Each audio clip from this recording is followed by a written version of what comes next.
नहीं, मैं ऐसा नहीं करूंगा। क्यों नहीं करेंगे बब्बल जी, ये करना जरूरी है। आपको मेरी कसम है। मैं ऐसी कोई कसम में नहीं मानता जो तुम्हारी जिंदगी को खतरे में डाल दे।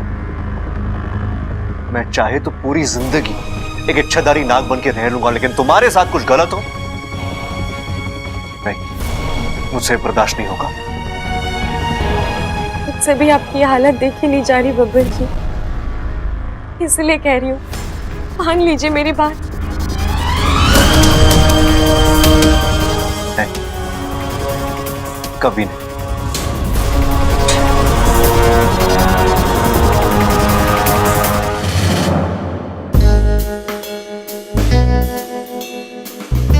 खामोखा अम्मा के पीछे पड़ा था। वो तो बेचारी शादी करके दूसरे घर से इस घर में आई है। दादी तो उससे पहले से इस घर में है, सीनियर है। ये नागिन हुई तो चेक करता हूं।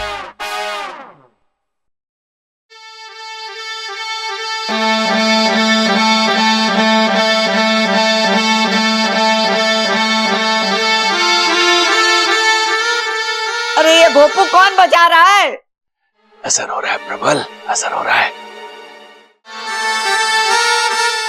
तू इधर आ। अरे मेरे कानों पे अत्याचार क्यों कर रहा है तू? अत्याचार ना दादी, जांच कर रहा हूं, जांच। जांच? कैसी जांच? अरे दादी, मैं ये देख रहा हूं कि इस बीन की आवाज पे तुझ पे कोई असर होता है या नहीं। मेरा मतलब है कहीं तू वो इच्छाधारी नागिन तो ना है जो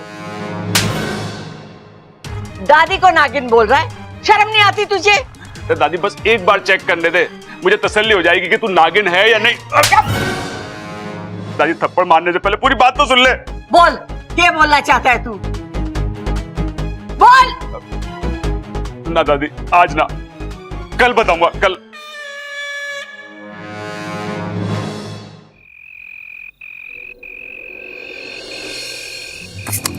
अप्पू तो गया डॉक्टर के पास, अब इस छापे की कोई जरूरत ना है।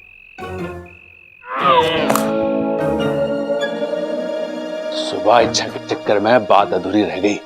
अब अच्छा मौका है, सबल की परीक्षा लेकर देखता हूं कि ये इच्छाधारी नाग है कि नहीं।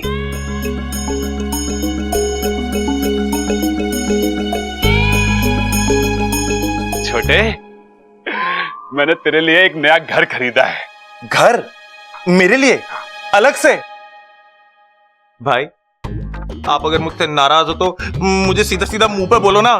इस तरह से मुझे घर से निकालने की क्या जरूरत है? अरे नाना छोटे, ऐसी बात ना है, तेरी सहूलियत के लिए एक घर खरीदा है। मेरी सहूलियत?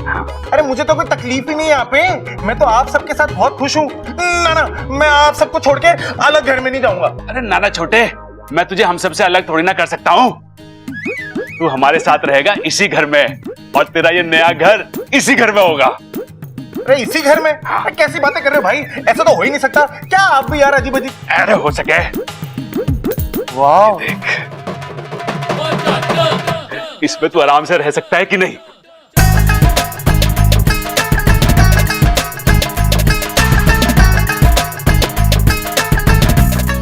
चंदन भाई, चंदन की खुशबू ही तो मेरी कमजोरी है। तुझे पसंद आ रहा है ये घर?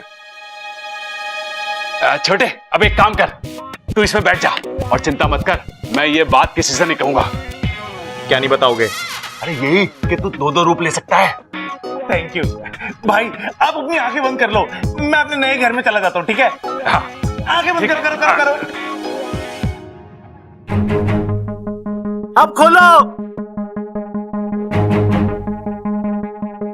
छोटे, अरे छोटे, कहाँ है तू छोटे? भाई, मैं बक्से में हूँ, अपने नए घर के अंदर। ओह, अच्छा, कैसा लग रहा है? तू खुश तो है ना? हाँ भाई, मैं बहुत खुश हूँ, बहुत सारी जगह है यहाँ पे, बहुत मजा आ रहा है, मन कर रहा है पूरे दिन यहीं पे रहूं बस मैं अपने नए घर में। इसका मतलब सबल भी इच्छाधारी नाग है, और मुझे आज तक पता ही नहीं था। हे भगवान, हमारा घर नागों से भरा हुआ है। दूध पिएगा? दूध इस वक्त?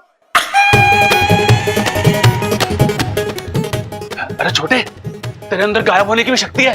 तू कब इस बक्से से पलंग के नीचे चला गया?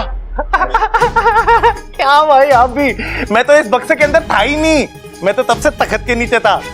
आपने मजाक करा ना तो मैंने सोचा थोड़ी सी मस्ती मैं भी कर लूं आपके साथ।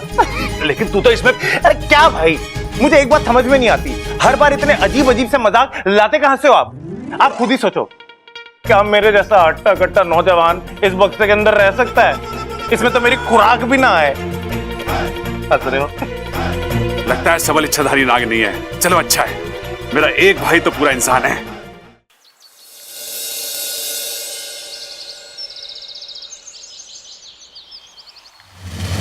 चल जल्दी कर वाकू, मेरे पास ज्यादा वक्त नहीं है। अपना सबसे तेज जहर इस दूध में छोड़ दे। एक बार फिर सोच लो इच्छा, अब तुम्हारे पास तुम्हारी शक्तियां नहीं है, तुम अब एक आम इंसान हो, इतना तेज जहर तुम कैसे? प्यार में बहुत ताकत होती है वाकू, जहर तो क्या, मौत भी उसके सामने दम तोड़ सकती है। तू चिंता मत कर वाकू, मुझे कुछ नहीं होगा। चल अब ज्यादा सोच मत, अपना जहर इसमें छोड़ दे। मैं ये जहर पी लूंगी तो घर वाले मुझे बचाने के लिए कुछ भी करने को तैयार हो जाएंगे। नागोमी देव के मंदिर आने से भी मना नहीं करेंगे, बिना कोई सवाल पूछे बस वहां आ जाएंगे। जल्दी कर वाकू।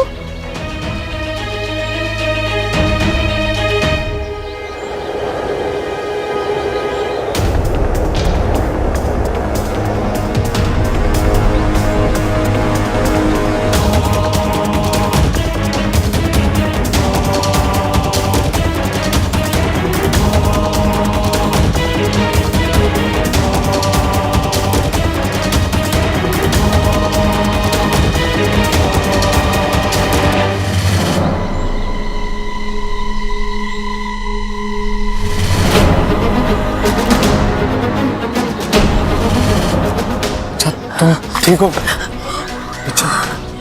मैं ठीक हूँ वाकू।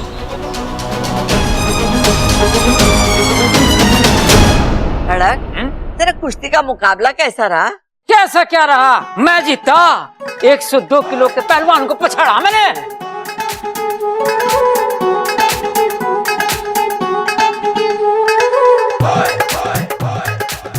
क्या हो गया भाई, ऐसे क्यों देख रहा? अपने बाप को कभी पहले ना देखा क्या तूने? एक नई नजर से देख रहा हूँ पिताजी। अच्छा, जरा मैंने भी तो बता, तेरी नई नजर में कौन हूँ मैं? नाग। नाग?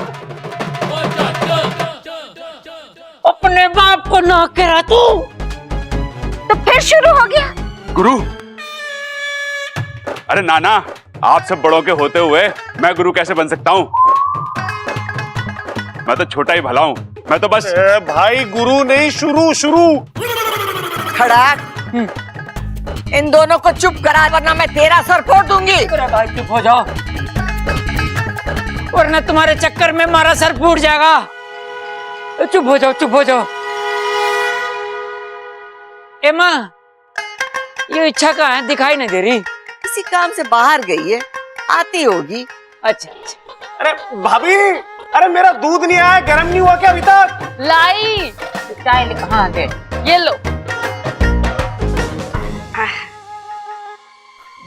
अरे यो छोरी इसी घर की सैके।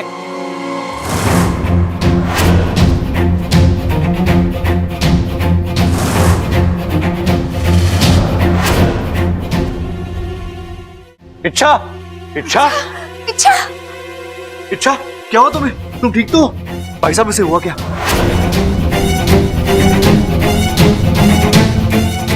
चक्कर वक्कर तो ना आ गया इसे? नाजी सांप ने डस लिया इसको।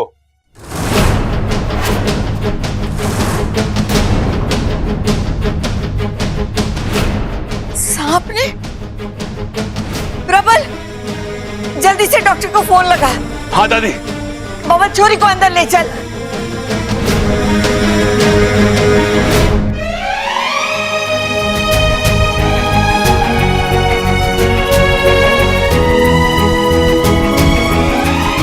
छोरा, जो तूने हमारी छोरी के साथ किया, उसका धन्यवाद करने के लिए हमारे पास तो शब्द ही ना है। अरे नाजी ना, इसकी कोई जरूरत ना है, बस आप लड़की का ध्यान रखना। चलता हूँ मैं, नमस्ते।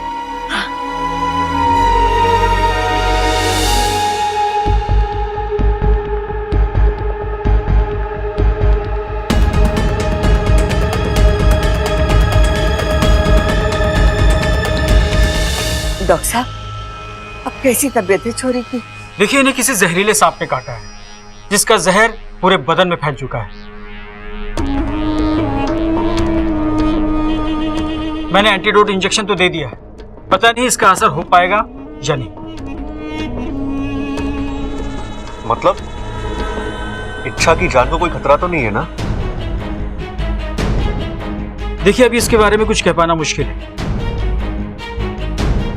अगले 24 घंटे इनके लिए बहुत ही क्रिटिकल है। अब इन्हें अंडर ऑब्जर्वेशन रखना होगा। अगर दवाइयां काम कर जाती है तब तो कोई बात नहीं, वरना ये कुछ दवाइयां हैं, मंगवा लीजिए। अच्छा, मैं चलता हूं, लेकिन आप लोगों में से किसी न किसी को इनके पास में रुकना होगा। अगर इनके शरीर पर नीले रंग का स्पॉट दिखाई दे तो तुरंत मुझे कांटेक्ट कीजिए।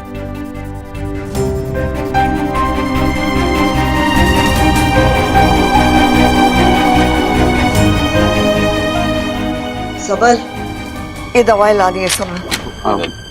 चल चल। डॉक्टर साहब, ऐसी कोई दवा ना है जिसको देने से जिस्म का पूरा जहर निकल जाए और इच्छा बच जाए। देखिए, इसीलिए मैंने उनका ब्लड सैंपल ले लिया है, जिसे लैब में भेजकर तुरंत रिपोर्ट मंगवा लेता हूँ, जिससे हमें ये पता चल जाएगा कि किस किस्म का जहर है और कौन सी दवाई देना है। आप कुछ भी करिए डॉक्टर साहब, मेरी बहू को अच्छा कर दीजिए। देखिए, आप फिक्र मत कीजिए, मैं अपनी ओर से पूरी कोशिश करूंगा और आई होप कि वो बिल्कुल ठीक हो जाए।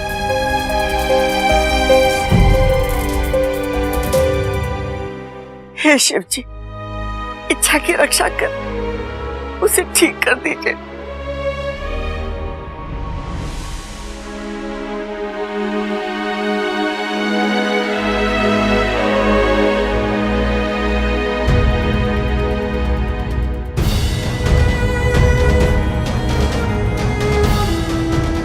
कर ली अपनी मनमानी। हमेशा ऐसी करती हो तुम, हमेशा मेरे लिए अपनी जिंदगी खतरे में डाल देती हो। तुम जरा भी नहीं सोचती कि मेरा क्या होगा? हाँ,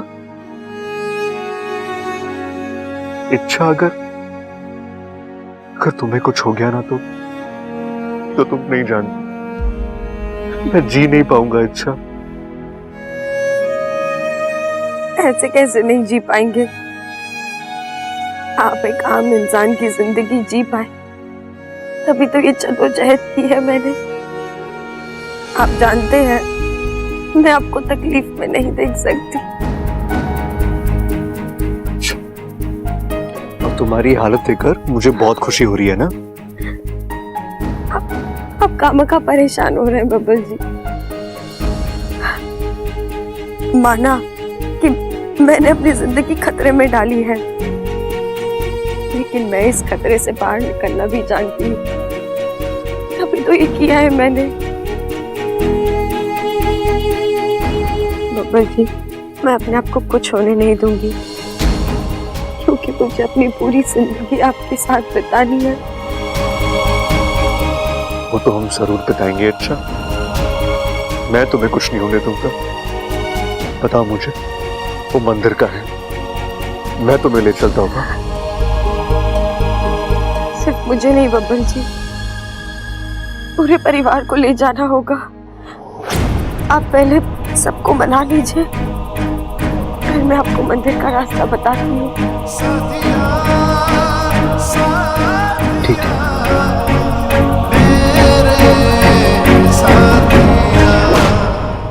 दादी, चाची ठीक तो हो जाएगी ना? हाँ छोरा, जरूर ठीक हो जाएगी। बबल, इच्छा की तबीयत कैसी है? जैसी थी वैसी है दादी। अरे छोरे, तू चिंता मत कर। डॉक्टर साहब इच्छा का ब्लड सैंपल लेकर गए हैं ना, वो टेस्ट करके तय करेंगे कि इच्छा को कौन सी दवाई देनी है और कैसा ट्रीटमेंट देना है भाई? पिताजी, डॉक्टर को अपने हिसाब से इलाज करने दीजिए, लेकिन इच्छा खुद भी इस बीमारी का एक इलाज जानती है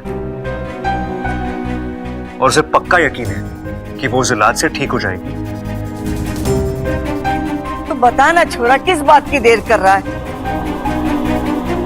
इच्छा को ठीक करने के लिए हम कुछ भी कर सकते हैं। दादी, इच्छा कह रही थी कि हम सबको एक साथ नागोमी देव के मंदिर जाके उनसे प्रार्थना करनी होगी।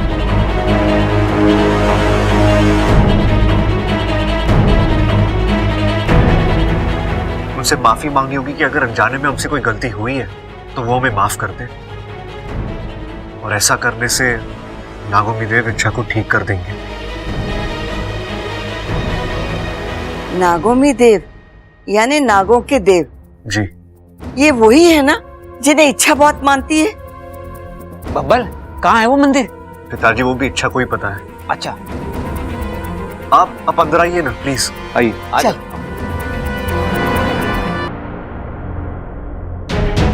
इच्छा, इच्छा,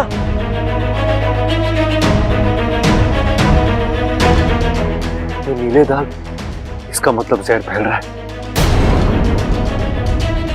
दादी, इच्छा की हालत बिगड़ रही है।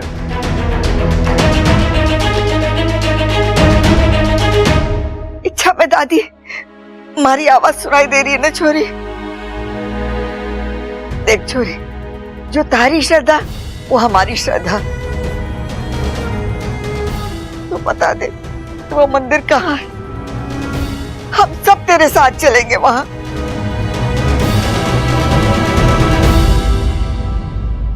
दादी, दादी वो मंदिर